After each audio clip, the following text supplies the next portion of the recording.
News 13 has learned Buncombe County Commission Chair Brownie Newman owns a short-term rental. It comes amid the push to restrict owners' rights to run their own STRs. News 13's Kimberly King uncovered this information, and Brownie Newman has not publicly disclosed this information.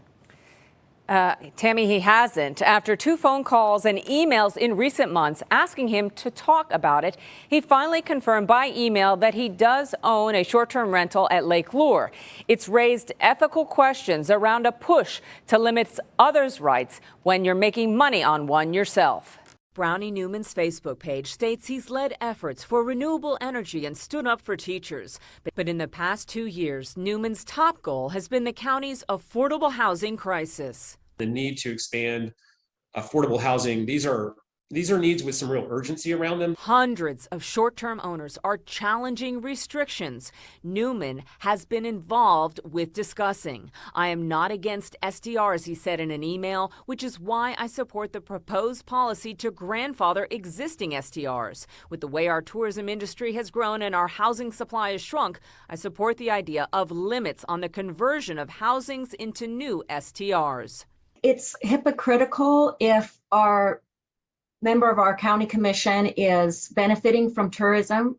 Julie Nelson owns a short-term rental. She learned about Newman's STR in Lake Lure from us, which rents for about $658 a night. Do you think that he should recuse himself, or do you think that he should have been transparent right up front? Somebody who is as seasoned a politician as Brownie Newman should know that he should be disclosing this. It's upsetting, frankly. One could argue that it will directly pad his pockets when the rest of us are not allowed to do it anymore. We asked 4 people who have attended meetings what they think. To me, it says these rules that I'm trying to put in place in Buncombe County don't necessarily apply to me. Mine's in Lake Lure, all that doesn't really matter, but we all know it's the exact same thing. You're benefiting off of tourism coming to our area. If he's going to have short-term rentals of his own and be advocating for other people to not have that opportunity, I don't think he should even be participating in the vote on this. Property records show that Chairman Newman and his wife bought the property here on Lake Lure in an area called Rumbling Bald, paying $439,000 in cash.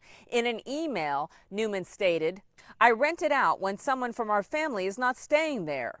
But in a second email, he confirmed we rent the house through Airbnb and VRBO. Online, reviews show a stream of happy renters dating back to October 2020. The kids enjoyed the sandbar and playing in the water, to September 2023, the perfect lake stay.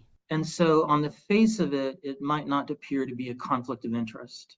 But the fact that what happens in the county that he controls will affect his pecuniary interest, his material well-being, because he's reducing competition. Phil Nichols, a business ethics professor at University of Penn's Wharton Business School, agrees. Just out of, good governance practices, he needs to both disclose this conflict of interest and then explain his position to his constituency. Nearly 15 years ago, Lake Lure residents tried to restrict vacation rentals. Owners hired an attorney, we're told, and won. The town continues to support STRs like Newman's. It's something that we do welcome, like I said, as long as it's within regulations. Wharton's ethics professor says it's possible Newman didn't see his short-term rental as something he needed to disclose up front. It may never have crossed his mind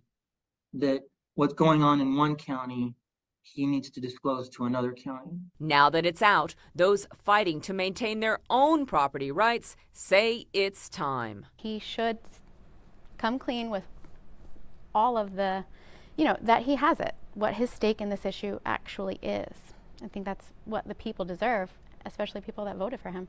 Sources tonight tell me beyond this story, the effort to restrict STRs may be losing steam. Next Tuesday, there's a county planning meeting where people can still speak about the proposal.